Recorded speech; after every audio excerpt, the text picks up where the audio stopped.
Kung pusa lang naman ang pag-uusapan, mayroon daw isang Congress Meow na sumisikat sa lungsod ng Dasmariñas, Cavite. Iba ang tirada niya sa kampanya. Minsan may pusa, minsan naman parang nasa Jurassic Park. Mula nang pumasok sa politika, naging bukas na libro sa publiko ang kanyang mga kakaibang kilos. Dahilan para punahin siya ng ilang netizens sa social media. Normal ba siya? Yung kilos kasi kakaiba. Special child yata to. Sir, that's very unusual, sir. Ano gagawin ng isang batang isip sa Kongreso? Sa gitna ng mga weird at pakwelang galaw, may dahilan sa likod ng kanyang pakulo. Siya ang Gen Z congressman ng Dasma at self-proclaimed Big Bosekat. My name is Kiko Barzaga, 26 years old, and I'm the newly elected congressman of the 4th District of Cavite. Lumaki sa isang political family, si Francisco Austria Barzaga o mas kilala bilang Kiko Barzaga. Ang kanyang ama at ina ay kapwa naging mayor ng Dasmariñas City, habang ang kanyang kapatid na si Third ay kasalukuyang vice mayor ng kanilang lungsod.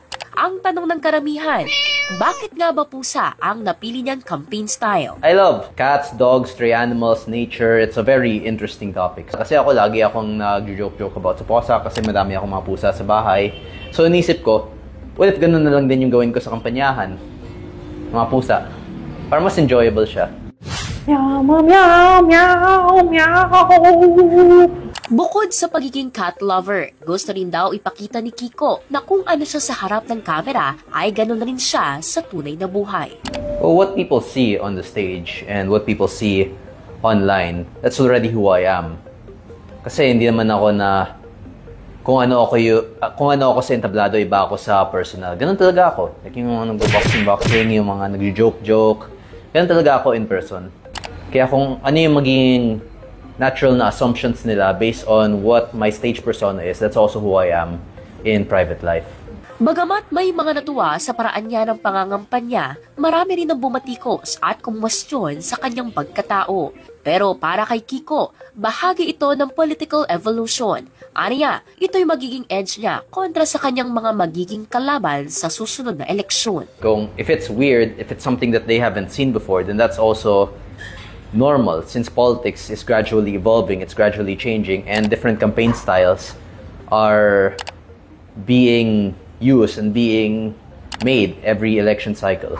It's a process of evolution of politics branching out into different strategies to see what new methods might work, especially with the advancements of technology, social media, and now artificial intelligence.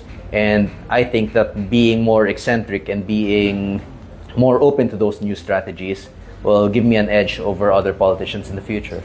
Mukha mang nagbibiro sa entablado. Aniya, seryoso naman siya sa pagpapatupad ng kanyang mga plano sa ilalim ng kanyang panunungkulan. The most reachable goal right now is creating the Stray Animal Population Control Act, which is something I plan on doing within this year, maybe next year. Ang plano ko kasi is for local governments to have the responsibility and to be mandated to control populations of stray animals so that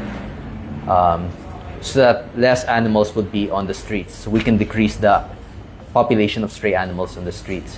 Kasi yun talaga yung nagiging problema lalo na sa mga rescuers na masyadong madami na yung mga pusa at yung mga aso na pag-alagala lang. And it's also causing problems in sanitation, in public health. And it's a very simple solution. Kailangan lang natin dagdagan yung mga kapwa initiatives ng mga local governments.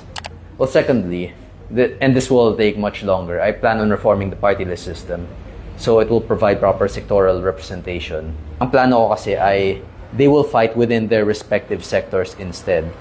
Ang pwede natin gawin ay, for example, may health sector or may senior citizen sector, tapos sa mismong sector na yun, dun maglaban yung mga party list. So may isa kang pwedeng iboto for senior citizens, for health, for environment.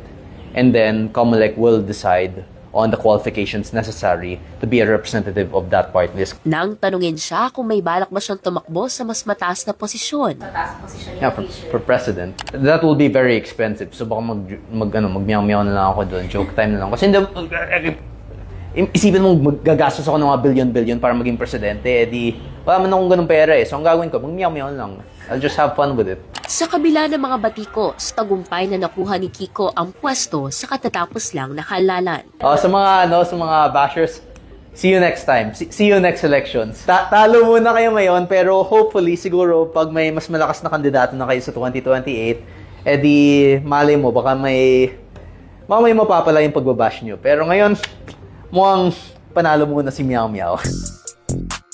Sa pagkapanalo ni Kiko, muling umingay ang tanong ng masa, kailangan ba talaga natin ng isang payaso sa politika? O baka naman mas nakakatakot ang katotohanang matagal na silang nariyan.